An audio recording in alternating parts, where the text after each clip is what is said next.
নিয়তি। রাধা আমাকে বলে, কৃষ্ণ, যদি তুমি জানো যে নিয়তিতে কি আছে তাহলে তাকে বদলে দাও না কেন? মহাদেব আমাকে বলেন যে শ্রীকৃষ্ণ, যদি আপনি এটা জানেন যে সাম্বের নিয়তি এটাই, তাহলে আপনি তাকে বদলানোর চেষ্টা কেন করেন? কেন? কারণ আমি একজন পিতা, আর পিতার কর্তব্য এটাই, তিনি যেন সম্ভাব্য সব চেষ্টা করেন নিজের সন্তানের মঙ্গলের জন্য। নিয়তি আমি জানি, কিন্তু এটাও আমি জানি যে কর্মের থেকে বড় আর কোনো নিয়তি হতে পারে না। অভিজ্ঞতাও রয়েছে যে কর্মের হাতে নিয়তির এই চক্র বদলে যেতে পারে। তাই জীবনে যদি আপনার কখনো এমন মনে হয় যে এটা তো অসম্ভব, তখনও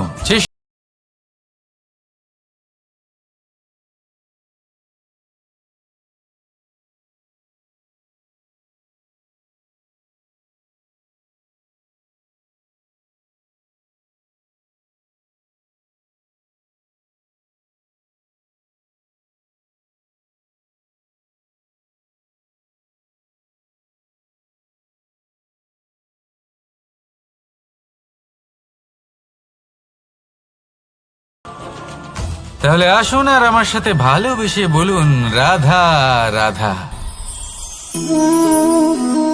শক্তি এক অত্যন্ত বিচিত্র বস্তু, বা বলতে পারেন অনুভূতি। পিতা সবসময় চান যেন তিনি তার শক্তি পুত্রকে সঁপে দিতে পারেন, যাতে সে শক্তিশালী হয়, যাতে তার মঙ্গল হয়।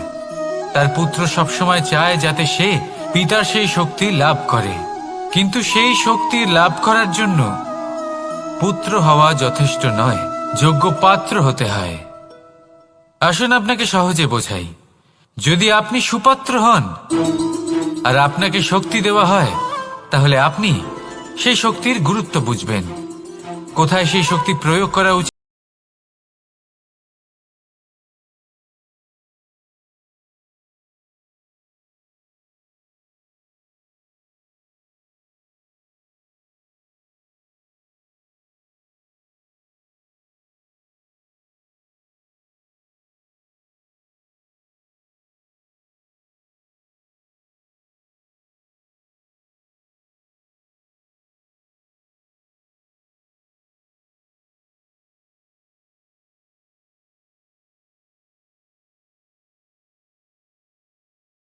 রাধা রাধা।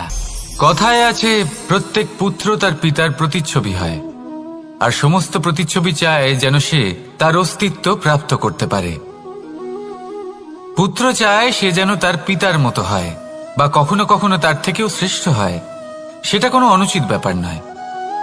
অনুচিত তখন হয় যখন পুত্র নিজের পিতার মতো হবার স্বপ্ন পূরণ করতে গিয়ে বা তার থেকেও শ্রেষ্ঠ হওয়ার স্বপ্ন পূরণে অনুচিত পথের আশ্রয় নেয়। কারণ তারপরে সে তার পিতার গুণগুলি আত্মসাৎ করতে চায় না। সে শুধুই এটা চায় যে সংসারের চোখে যেন আমি শ্রেষ্ঠ প্রমাণিত হই।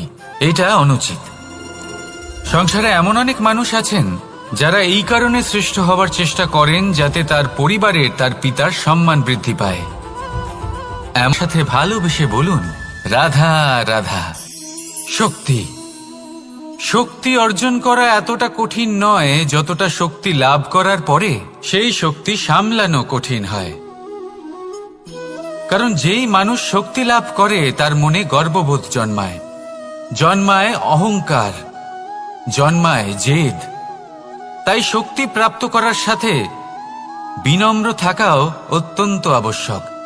আর এটা আমাদের শেখা উচিত বৃক্ষের থেকে। বৃক্ষ যা আমাদের ফল দেয়, বৃক্ষ যা যত ফল দেয় ততটাই ঝুঁকে যায়। আমরা পাথর মারি ওই বৃক্ষের থেকে ফল প্রাপ্ত করার জন্য। সেই পাথরের মার সহ্য করেও বৃক্ষ আমাদের ফল দেয়। কোনো গর্ববোধ নেই, কোনো অহংকার বোধ নেই, আর সেই জন্য এই বৃক্ষের পুজো করা হয়। এটাই হলো মাহাত্ম্য শক্তির সাথে বিনম্রতার। যদি এই শক্তি সৃজন করে থাকে, সাহায্য করে থাকে, সম্বল হয়ে থাকে, তবেই সেই শক্তি উপযুক্ত। আর নয়তো সেই শক্তি একদিন আপনাকে আসক্ত অবশ্যই করবে। তাহলে শক্তি অবশ্যই অর্জন করুন, কিন্তু তার সাথে সেই শক্তি সামলানোর মতো বিবেকও আপনাকে অবশ্যই জাগ্রত করতে হবে। তাহলে আসুন আমার সাথে ভালোবেসে বলুন, রাধা রাধা। অহংকার অত্যন্ত বলশালী হয়। এই অহংকার মানুষকে কখনো নত হতে দেয় না। অদ্ভুত ব্যাপার, এই অহংকার যা মানুষকে কখনো নত হতে দেয় না, সেটাই তার পতনের কারণও হয়ে দাঁড়ায়। যেখানে মানুষ এটা ভাবতে শুরু করে যে শুধুমাত্র সেই যোগ্য, সেখান থেকেই তার পতনের আরম্ভ, ঠিক কিনা? দেখুন, যদি কোনো মানুষ এটা ভাবে যে আমি এই সব কিছু করতে পারি, তাহলে তা হলো বিশ্বাস। কিন্তু যদি সে এটা ভাবতে থাকে যে শুধুমাত্র আমি এই কাজ করতে পারি, তাহলে তা হলো সেই ব্যক্তির অহংকার। আর এটা আপনাকে বিনাশের দিকে অবশ্যই নিয়ে যাবে। মনে রাখবেন, যখন আমি আর শুধুমাত্র এই দুই এক হয়ে যায়, সেখান থেকে আপনার পতনের সূত্রপাত হবেই। তাই আপনি কখনোই এই অহংকারের চক্রব্যূহে ফেঁসে যাবেন না। বিশ্বাস রাখুন নিজের ওপর এবং অন্যের ওপরও। আর মনে রাখবেন, বিশ্বাসের মধ্যে বিশ্বের প্রত্যেকটা বস্তু বসবাস করে। তাই এই অহংকারকে ত্যাগ করে ফেলুন আর আত্মবিশ্বাসের ওপর মনোসংযোগ করুন। আর আমার সাথে ভালোবেসে বলুন, রাধা রাধা। মানুষ নিজের জীবনে ঈশ্বরকে খুব মান্য করে। ওনার জন্য কি না করে, ভিন্ন ভিন্ন নামে তাকে স্মরণ করে, তাকে পুজো করে, তার আরাধনা করে। সে জানে যে ঈশ্বর তাকে শক্তি অবশ্যই দেবেন, তাকে সাহায্য অবশ্যই করবেন। কিন্তু যখন প্রশ্ন আসে গুরু এবং ঈশ্বরের, তখন গুরুর মান কখনো কম হওয়া উচিত নয়। কারণ সত্যি বলতে কি, গুরুই হলেন সেই সিঁড়ি যা বেয়ে আপনি ঈশ্বরের কাছে পৌঁছানোর পথ খুঁজে পাবেন। সেই পথ আপনি গুরুর থেকেই পাবেন। গুরু না থাকলে আপনি কখনো ঈশ্বর লাভ করতেই পারবেন না। আর জীবনে অনেক সময় লক্ষ্যের থেকেও অনেক বেশি গুরুত্বপূর্ণ হলো পথ। তাই এই পথের সম্মান করতে শিখুন, অর্থাৎ গুরুকে সম্মান করতে শিখুন। কারণ গুরুই হলেন পরমেশ্বর। তাহলে আসুন আর আমার সাথে ভালোবেসে বলুন, রাধা রাধা। আপনার জীবনে আপনার প্রকৃত বন্ধু আসলে কে? আপনার সব থেকে শ্রেষ্ঠ মিত্র আসলে কে? তিনি যিনি সময় এলে পরে আপনাকে সাহায্য করেন, নাকি তিনি যিনি সময় এলে পরে আপনাকে অর্থ দেন? দেখুন, আমরা হলাম মানুষ, আমাদের জীবনে লেনদেন চলতেই থাকে। এটা আমাদের জীবনের অভিন্ন অংশ। কিন্তু অনেক সময় এমন হয় যে আমরা তাকেই নিজের প্রকৃত বন্ধু বলে মনে করি, যিনি আমাদের একটা বহুমূল্য উপহার দেন, ঠিক কিনা? এবার আপনার জীবনে সেই বহুমূল্য উপহার কোনটা, ওই অমূল্য মিত্র আসলে কে, সেই সিদ্ধান্ত হলো আপনার। কিন্তু যদি আপনি আমাকে জিজ্ঞেস করেন, তাহলে আমার মতে স্বর্ণ, হিরে, মুক্ত, ধন এগুলো বহুমূল্য নয়। বহুমূল্য হলো সঙ্গ, যখন আপনি একা হয়ে যাবেন, সময়, যখন আপনার তাকে প্রয়োজন হবে, সমর্পণ, যখন আপনার বিশ্বাসের প্রয়োজন পড়বে। যে মানুষ আপনার প্রতি এই 3 গুণ প্রদর্শন করেন, যিনি আপনার কঠিন সময়ে আপনাকে অবশ্যই সঙ্গ দেবেন, যখন আপনার প্রয়োজন পড়বে আপনাকে অবশ্যই সময় দেবেন, আপনার প্রতি সম্পূর্ণ সমর্পিত থাকবেন, সেই হলো আপনার আসল মিত্র, সেই হলো আপনার প্রকৃত বন্ধু। কারণ সত্যি বললে, বন্ধুত্বের অর্থই হলো নিজেকে সম্পূর্ণরূপে কারোর কাছে সমর্পণ করে দেওয়া। তাই আপনার সেই বন্ধুর জন্য নিজের প্রাণ উজাড় করে দিন আর ভালোবেসে বলুন, রাধা রাধা। মানুষ জীবনে 3টে কাজ অবশ্যই করে থাকে। কিছু দান করে, কিছু গ্রহণ করে, আর কিছু ত্যাগ করে দেয়। এটাও ভাবতে থাকে যে এটা করলে কিভাবে করবে। দেবার জন্য পর্যাপ্ত ধন নেই, নেবার জন্য সংসারে অত স্নেহ নেই, আর ত্যাগ করার জন্য জীবনে এত সুখই নেই, তাহলে কিভাবে করবে? আসলে আমরা বস্তুগত চাহিদা অর্জনে এত ব্যস্ত হয়ে পড়ি যে আমরা বুঝতেই পারি না যে কি নেবার আছে, কি দেবার আছে, আর কি ত্যাগ করার আছে। তাহলে আজ আমি আপনাকে বলেই দিই, মনে রাখবেন এই তিনটে গুরুত্বপূর্ণ গুণ, তিনটে গুরুত্বপূর্ণ কথা। দেবার জন্য আছে দান, নেবার মতো আছে জ্ঞান, আর ত্যাগ করার মতো আছে অহংকার। যখন আপনি দান করতে শিখে যাবেন, জ্ঞান অর্জন করার শক্তি আপনা থেকেই আপনার মধ্যে চলে আসবে। আর যখন এই জ্ঞান আপনার মধ্যে প্রবেশ করবে, অহংকার আপনা থেকেই আপনার থেকে দূরে চলে যাবে। যে ব্যক্তি এই তিনের মধ্যে ভারসাম্য বজায় রাখতে ভালোবেসে বলুন রাধা রাধা। জীবনে অনেক সময় সমস্যা আমাদের চারদিক থেকে ঘিরে ফেলে। এই সমস্যা নানান ধরনের হতে পারে।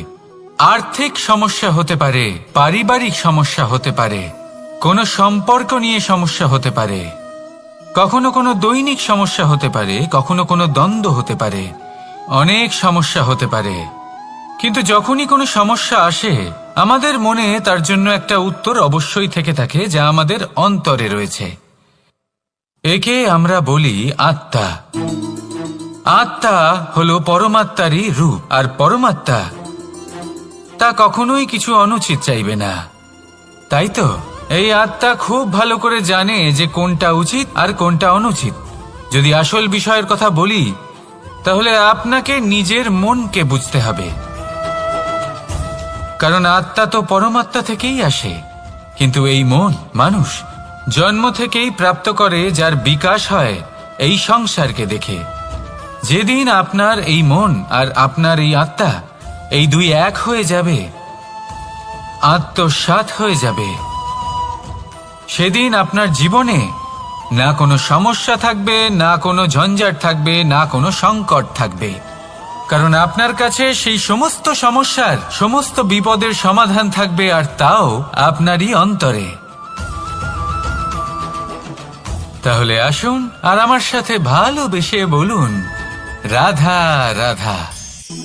ভক্তি আর শক্তি, এই দুইয়ের মধ্যে সম্পর্ক অত্যন্ত সরল। মানুষ ভক্তি করেন যাতে তিনি শক্তি লাভ করতে পারেন, আর শক্তি লাভ করার পরে ভক্তিভাব ভুলে যান, আর শক্তির প্রতি আসক্তিতে মত্ত হয়ে যান, আর সেখান থেকেই তার বিনাশ শুরু হয়। কেন? কারণ ভক্তির দ্বারা প্রাপ্ত শক্তি অন্য কারোর হিতের জন্য ব্যবহার করতে হয়, অন্য কারোর মঙ্গল করার জন্য ব্যবহার করতে হয়, কারোর বিনাশের জন্য নয়। এবার যদি আমি আপনাদের একটা উদাহরণ দিয়ে বোঝাই, তাহলে কোদাল দিয়ে আমরা মাটি কোপাতে পারি, একটা গর্ত খুঁড়তে পারি, যাতে একটা নতুন বৃক্ষ জন্ম নিতে পারে। একটা বৃক্ষ যা অন্য জীবকে ফল প্রদান করবে, যাত্রীদের ছায়া প্রদান করবে। কিন্তু এই কোদালের ব্যবহার যদি আমরা অন্য কারোর ক্ষতি করার জন্য করি, তাহলে ক্ষতি শুধুমাত্র আমাদেরই হবে। তাই জীবনে যদি আপনি কোনো শক্তি লাভ করেন, হয়তো ভক্তির দ্বারা বা অন্য যেখান থেকেই হোক, তার সদ্ব্যবহার করতে শিখুন, নয়তো এই প্রাপ্ত শক্তি আপনার পতনের কারণ হয়ে দাঁড়াবে। তাহলে আসুন আমার সাথে ভালোবেসে বলুন রাধা রাধা। বরদান অত্যন্ত বিচিত্র এক বিষয়, কিন্তু দেখতে গেলে এই বরদান কি না করতে পারে। এক দরিদ্রকে রাজা বানিয়ে দিতে পারে, একজন দুর্বলকে এই সংসারের সব থেকে শক্তিশালী ব্যক্তি বানিয়ে দিতে পারে। কিন্তু আমরা ভুলে যাই এক অত্যন্ত গুরুত্বপূর্ণ কথা। বরদান এই শব্দের শেষে দান লুকিয়ে রয়েছে। এই দান কথাটা অত্যন্ত গুরুত্বপূর্ণ। আমাদের মনে রাখা উচিত এই বরদান আমরা দানে পেয়েছি, আর তাই তার সম্মান করা উচিত, কখনোই অহংকার করা নয়। আর যে ব্যক্তি বরদান পেয়ে অহংকার করেন, তার যা ক্ষতি হয় তা হলো এই বরদান। তারুণ রাধা রাধা। পিতা আর পুত্রের সম্পর্ক অত্যন্ত মধুর হয়ে থাকে। পিতা স্বপ্ন দেখেন, তাকে পূর্ণ করার সকল সম্ভাব্য চেষ্টা করেন, কিন্তু তাও অনেক সময় ওনার স্বপ্ন অপূর্ণ থেকে যায়। তখন পিতা ভাবেন যে স্বপ্ন উনি পূর্ণ করতে পারেননি ওনার সন্তান তা অবশ্যই পূরণ করবে। যে স্থানে উনি কখনো পৌঁছতে পারেননি সেই স্থানে ওনার পুত্র অবশ্যই পৌঁছবে। পিতা নিজের সন্তানের ভবিষ্যৎ নিয়ে সেই স্বপ্ন দেখেন, আর যখন সেই সন্তান সামনে এগোতে থাকে তখন তার দুঃখ হয় না, বরং গর্ব হয়। ওনার ভালো লাগে এটা দেখে যে ওনার সন্তান অনেক উন্নতি করছে।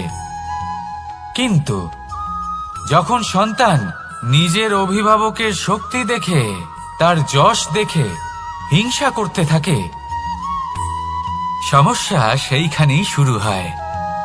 সেই জন্য সকল সন্তানকে এটা মনে রাখতে হবে, দেখুন, পুত্র হবার সুবাদে, এক সন্তান হবার সুবাদে, কারণ কোনো একদিন আপনিও কারোর পিতা হবেন।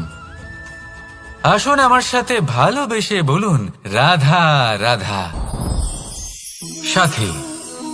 সাথী এই শব্দটির ব্যাখ্যা কে কিভাবে করে? মিত্র, সখা, বন্ধু, কিন্তু অর্থ একটাই। তিনি যিনি আপনার সঙ্গী হন আর তিনি যার সাথী আপনি হন।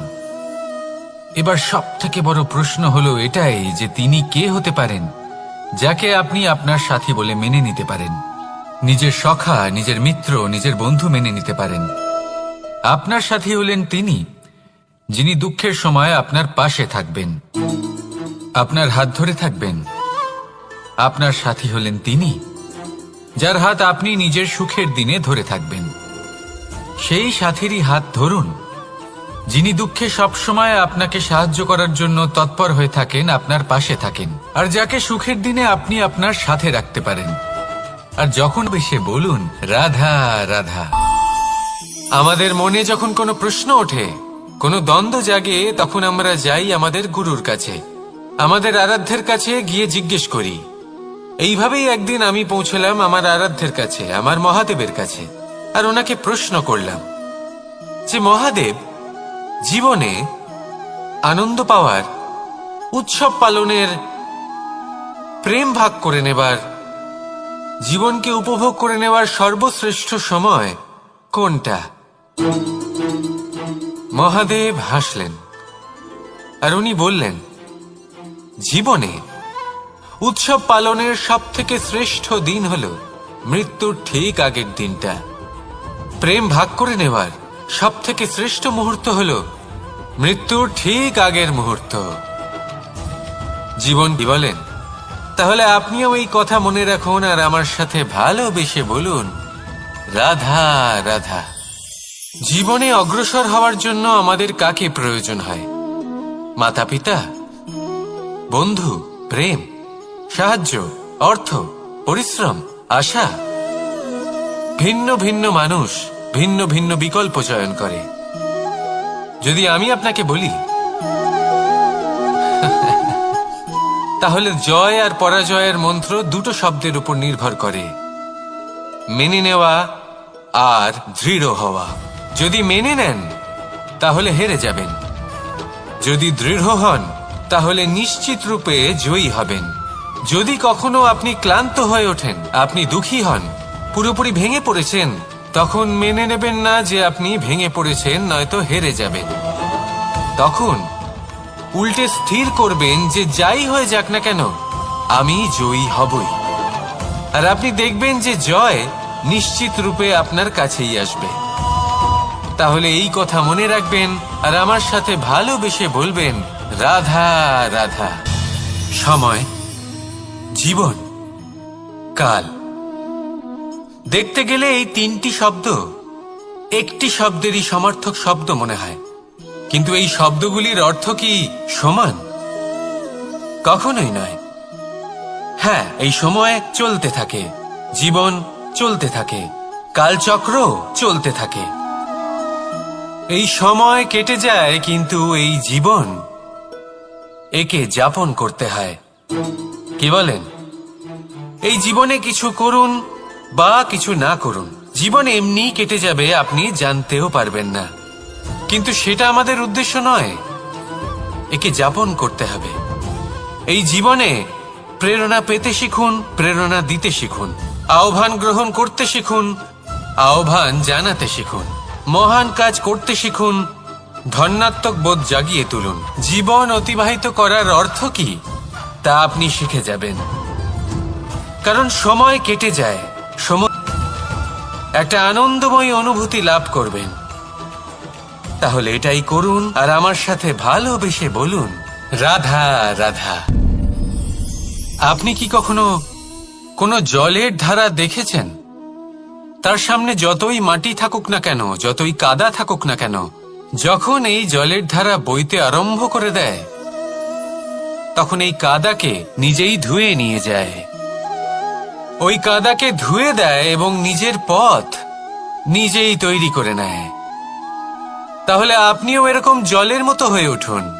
যদি হয়ে উঠতে পারেন, তাহলে নিজের মনের, নিজের ভাবনার, নিজের জীবনের যত অনাবশ্যক তত্ত্ব আছে, অনুপযোগী অংশ রয়েছে, অর্থাৎ অপরিষ্কার অংশ রয়েছে, তা নিজে থেকেই নির্মল হয়ে উঠবে।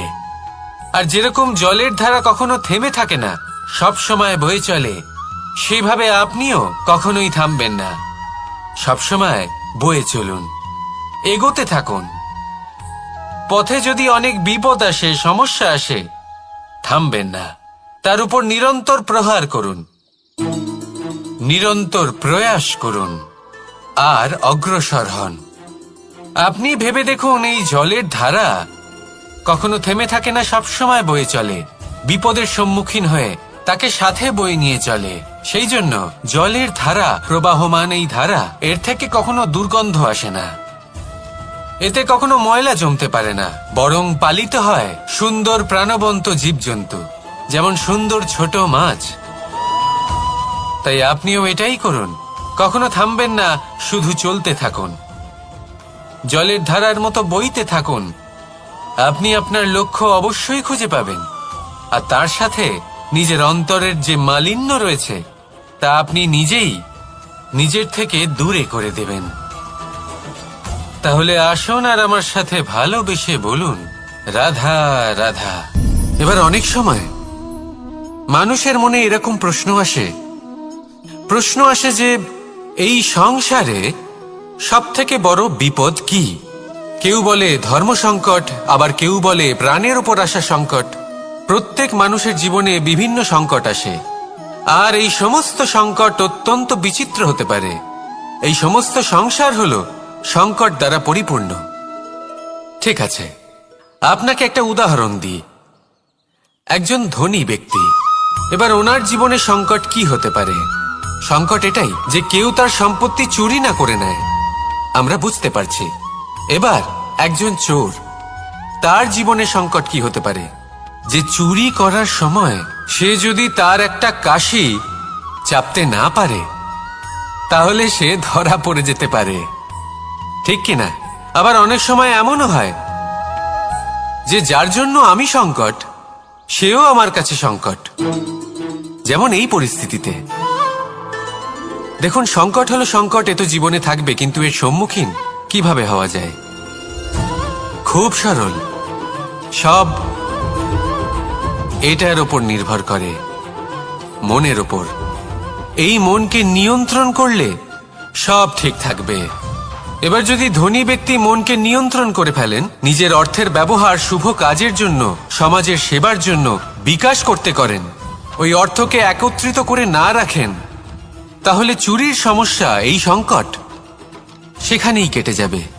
এবার যদি কথা বলি সেই চোরের, তাহলে চোর যদি নিজের মনকে সংযত করে নেয়, যদি নিজের কর্মকে নিয়ন্ত্রণ করতে পারে, তাহলে এমন কোনো স্বর নেই, এমন কোনো স্বর নেই যা ওকে ধরা পড়তে বাধ্য করবে। সেই জন্য জীবনে সংকট যতই আসুক, যত বড়ই সংকট আসুক না কেন, কবচ হলো একটাই, আর এই কবচের নাম হলো আত্মনিয়ন্ত্রণ। নিজের মনকে নিয়ন্ত্রণে রাখতে শিখুন। এটা নিজের জীবনে প্রয়োগ করে তো দেখুন। যদি আপনি করতে পারেন, তবে আপনি দেখবেন যে সংকট তো জীবনে আসা যাওয়া করে, কিন্তু সেই সংকটগুলির সম্মুখীন আপনি এইভাবে করতে পারবেন। তাহলে সেটাই করুন, আর আমার সাথে ভালোবেসে বলুন, রাধা রাধা। এই দড়িটা দেখুন, ছোট ছোট রেশম দ্বারা তৈরি। এটা সরু সুতো দ্বারা তৈরি হয়েছে এটা, আর এ অত্যন্ত কোমলও বটে। আর আপনি চাইলে এটা সোজাও করে দিতে পারেন, আর চাইলে এটা বেঁকিয়েও দিতে পারেন, আর যদি চান তাহলে এটা গোল গোল করে বেঁধে কোথাও রেখেও দিতে পারেন। এবার এই কোমল দড়ি যদি কোনো নিষ্ঠুর কঠিন পাথরে বারংবার জড়িয়ে দেওয়া হয়, তাহলেও তাকেও কাটতে পারে, নিজের ছাপ ছেড়ে যেতে পারে, সেটার আকারও বদলে ফেলতে পারে। এবার এর কারণ কি? এর কারণ হলো অভ্যাস আর নিরন্তর প্রচেষ্টা। যদি আপনিও চেষ্টা করেন আর নিরন্তর কর্ম করে যান, তাহলে আপনার প্রারব্ধ পাথরের মতো কঠিনই হোক না কেন, তাতে ভাঙন ধরিয়েও আপনি নিজের লক্ষ্যে অবশ্যই পৌঁছতে পারবেন। একটা গুরুত্বপূর্ণ কথা মনে রাখবেন, সুকর্মের অভ্যাস আর নিরন্তর প্রয়াস, এই হলো সাফল্যের মন্ত্র। তাহলে জীবনে এই মন্ত্র আনুন আর আমার সাথে ভালোবেসে বলুন, রাধা রাধা। বসন্ত ঋতু, এই সময় মন আনন্দে ভরে থাকে। এমন মনে হয় যেন আমরা আকাশে বিচরণ করতে চলে যাই, কিন্তু সেটা তো সম্ভব নয়। সেই জন্য হয়তো আমরা ঘুড়ি ওড়াই, এই ঘুড়িকে নিজেদের প্রতিরূপ মনে করে। এবার অনেক মানুষ আছেন যারা ঘুড়ি ওড়ান, কিন্তু এই কর্মের সারমর্ম কি সেটা কজন বুঝতে পারেন? আপনি এটা মনে করুন যে আপনি হলেন সেই ঘুড়ি, আর এই সুতো যিনি ধরে রয়েছেন তিনি হলেন পরমাত্মা। আর এই সুতো যেখান থেকে শুরু হয়, সেই লাটাই হলো আমাদের কর্মচক্র। এবার আপনি নিজেই অনুমান করুন যে এই উড়ান কার ওপর নির্ভরশীল, পরমাত্মার ওপর আর আপনার কর্মের ওপর। যদি পরমাত্মা আপনার হাত ধরে থাকেন, আপনার সাথে থাকেন, যদি আপনি শুভ কর্ম করতে থাকেন, আপনি এই আকাশে উড়তে থাকবেন। কিন্তু কোথাও কোথাও যদি পরমাত্মার সাথে এই বন্ধন ছিন্ন হয়, আপনার কর্মচক্র খারাপ হয়ে যায় বা থেমে যায়, তাহলে আপনার এই ঘুড়ি কেটে যাবে আর দূরে কোনো গাছের ডালে গিয়ে আটকে যাবে। তাই শুধুমাত্র ঘুড়ি ওড়াবেন না, তার থেকে শিখুন, পরমাত্মার সাহচর্যে থাকুন, সবসময় শুভ কর্ম করতে থাকুন আর সবসময় এই আকাশে উড়তে থাকুন। আসুন আর আমার সাথে ভালোবেসে বলুন, রাধা। এই ব্রহ্মাণ্ড কত বৃহৎ, তাই না? যার সম্মুখে এই পৃথিবীকেও একটা বিন্দুর মতো মনে হয়। আর এই পৃথিবীতে আমরা কে হই, আমাদের আকার কিরকম, আমাদের অস্তিত্বই বা কি? যখন আমরা এভাবে ভাবি তখন মনে হয় আমরা কিছুই নই। তা আমরা যখন কিছুই নই, তাহলে আমরা এত চিন্তা করি কেন? কি ভেবে ভয় পাই? কাকেই বা এত ভয় পাই?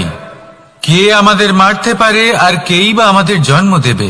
আত্মার আসলে না কখনো জন্ম পারবেন পরমাত্মা কে? তাহলে আসুন আমার সাথে ভালোবেসে বলুন, রাধা রাধা। পরিবর্তন এই সংসারের শাশ্বত নিয়ম। কোন রাজা নেই যিনি চিরকাল রাজা থাকেন, কোন ধনী ব্যক্তি নেই যিনি চিরকাল ধনী থাকবেন। এই সংসারে সূর্যের স্থান নেওয়ার জন্য চন্দ্রিমার আগমন ঘটে। কোন স্থান যাকে পতিত বলা হয়েছিল, সেখানে মহল তৈরি হয়েছে। কোন স্থান যাকে আজ মলিন বলা হয়েছে, কাল সেখানে মন্দিরও স্থাপন হতে পারে। কোন ঋতু চিরকালের জন্য থাকে না, কখনো সময় চিরকাল একরকম থাকে না। আজ যে আপনার কাছে রয়েছে, কাল অন্য কারোর ছিল। আজ যে আপনার কাছে রয়েছে, কাল তা অন্য কারোর কাছে চলে যাবে। আপনার সাথে কিছু থাকলে তা হলো আপনার কর্ম, কিন্তু সেই কর্মের পরিণামও আপনার নয়। আপনি শুধু কর্ম করুন, বাকি সবকিছুই পরিবর্তনশীল। কিন্তু সেই পরিবর্তনকে দেখে ভয় পাওয়ার প্রয়োজন নেই, তাকে স্বাগত জানান।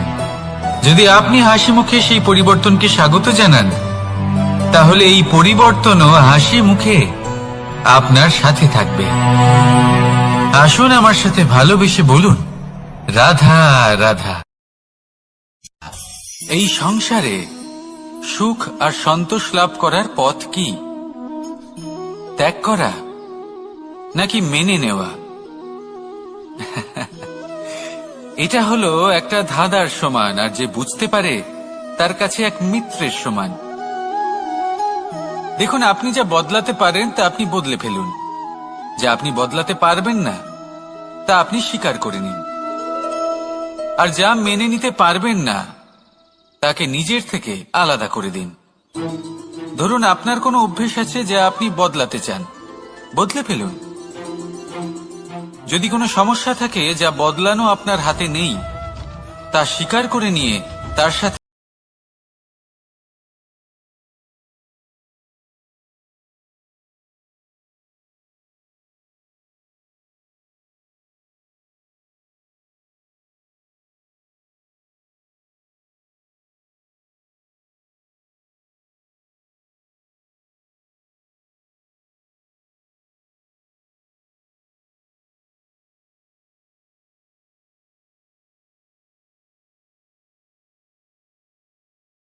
আর আমার সাথে ভালোবেসে বলুন, রাধা রাধা। আজ আমি আপনাকে একটা কাহিনী শোনাবো। একটা খাড়াই উঁচু পাহাড় ছিল, যা বেয়ে ওঠা প্রায় অসম্ভব কাজ ছিল। এবার একদিন কয়েকটা ব্যাঙ এলো আর তা বেয়ে উঠতে শুরু করলো। আস্তে আস্তে প্রত্যেকটা ব্যাঙ মিলে লাফিয়ে লাফিয়ে ওপরে ওঠার চেষ্টা করছিল। নিচে কিছু পশু দাঁড়িয়েছিল যারা বলছিল, এটা তো অসম্ভব ব্যাপার, এই ব্যাঙগুলো উঠতেই পারবে না, সকলে পড়ে যাবে। আর তারপর ধীরে ধীরে সমস্ত ব্যাঙ নিচে পড়তে থাকলো। তাহলে চেষ্টা করতে থাকুন আর নিজের লক্ষ্য প্রাপ্ত করুন, আর আমার সাথে ভালোবেসে বলুন, রাধা রাধা। এই সূচটা দেখুন, কতটা গুরুত্বপূর্ণ এই সূচ, ওর কতটা ভূমিকা রয়েছে, ও কত রকম ভাবে সাহায্য করতে পারে আমাদের। এর সাহায্যে যদি আপনি চান তাহলে এক সাধারণ কাপড়কে আপনি পোশাকে পরিবর্তিত করতে পারেন। আপনি যদি চান তাহলে অনেক ফুল একসাথে নিয়ে একটা মালা বানিয়ে ফেলতে পারেন, বা অলংকার বানিয়ে ফেলতে পারেন। এর সাহায্যে আপনি বাড়িও সাজাতে পারেন। এ হলো অত্যন্ত গুরুত্বপূর্ণ জিনিস। কিন্তু আপনি ভাবুন, যদি এই সূচে এই ছিদ্রই না থাকে, যদি এর সাথে এই সুতোই না জোড়া যায়, তখনও কি এটা এতটাই গুরুত্বপূর্ণ থাকবে? কখনোই না। তখন এটাকে কাউকে কষ্ট দেওয়ার কাজে লাগানো যেতে পারে। দেখুন, একটা অত্যন্ত গুরুত্বপূর্ণ কথা আপনাকে মনে রাখতেই হবে। যে কোনো বস্তু একা তার গুরুত্ব হারিয়ে ফেলে, কোনো কিছুর সাথে তার সম্মান বেড়ে যায়, তার গুরুত্বও বেড়ে যায়। এটা মানুষের ক্ষেত্রেও প্রযোজ্য। যদি আপনি সামনে এগোতে থাকেন এবং একাই এগোতে থাকেন, তাহলে আপনি যাই করে নিন না কেন, আপনি সেই প্রেম, সেই সম্মান, সেই সম্বল পাবেন না। কাউকে নিজের সাথে নিয়ে চলুন, আপনারও মান বাড়বে। কাউকে তার যোগ্য স্থান দিন, আপনারও সম্মান বাড়বে। ঠিক সেইভাবেই যেইভাবে এই সুতোর দ্বারা সূচের সম্মান বাড়ে, আর যেমন প্রেম দ্বারা গুণের মান বেড়ে যায়। তাহলে আসুন আর আমার সাথে ভালোবেসে বলুন, রাধা। উপহার, উপহার কারোর জন্য বস্তু হতে পারে, তো কারোর জন্য অনুভূতি। কিন্তু এই উপহার সকলের ভালো লাগে। এবার যদি জিজ্ঞেস করা হয় যে উপহার কিরকম হওয়া উচিত, তাহলে কেউ বলবে যে উপহার এমন হওয়া উচিত যার সাথে আমরা সোনা রূপোর তুলনা করতে পারি। কেউ বলবে এমন উপহার হওয়া উচিত যা পেলে কারোর মন খুশি হয়ে ওঠে, সে আনন্দ উপভোগ করে। ব্যক্তি উপহার যা দিচ্ছে তা নির্ভর করছে তার আর্থিক অবস্থার উপরে। কিন্তু উপহার যাই হোক না কেন, তাতে একটা অনুভূতির অভাব কখনোই থাকা উচিত নয়, আর সেই অনুভূতি হল ভালোবাসার অনুভূতি। তাই মনে রাখবেন, ভালোবাসার থেকে বড় উপহার আর কিছুই নেই। আর যদি ভালোবাসার এই উপহার আপনি লাভ করেন, তার থেকে বড় আর কোনো সম্মান নেই। রাধা রাধা।